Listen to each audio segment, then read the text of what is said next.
Në një atmosferë të mbushur me qetësi shpirtërore dhe simbolika të veçanta, besimtarët bektashian kanë kremtuar sot festën e Sultan Novruzit. Në aktivitetin e organizuar në Teqen e Melanit janë mbledhur besimtarë përfaqësues të pushtetit vendor, si dhe klerik të besimeve të ndryshme, të cilët kanë përcjell urime dhe mesazhe paqe, dashurie dhe mirëkuptimi.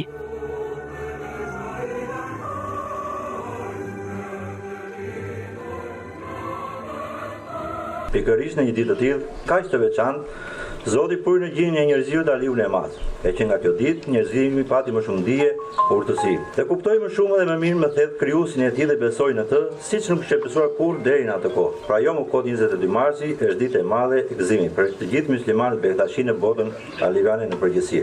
Është festë e ditës së re, festë e Nevruzit. Por mbi të gjitha është ditë e lindjes së të madhe Itali, sepse nëse dimi prapë do të na kthehet. Një ditë e rësira e padijes nuk mund ta pushtojë shpirtin e njeriu.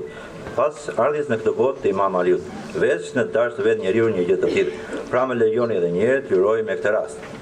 Qofshi të bekuar kur do herë në punën tuaja, të mira e paqe vëllëzëri, Shqipëri në paqe, mbarësi, lulëzim. Zoti ju ndihmoft e ju ndriçoft në rrugën.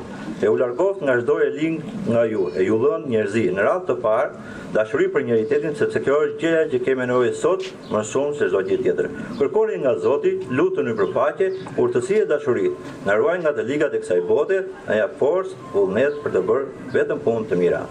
Festimet e Sultan Novruzit vijojnë të shërbejnë si një urë bashkimi mes njerëzve, duke sjellë së bashku komunitetit një atmosferë uniteti, respekti dhe harmonie.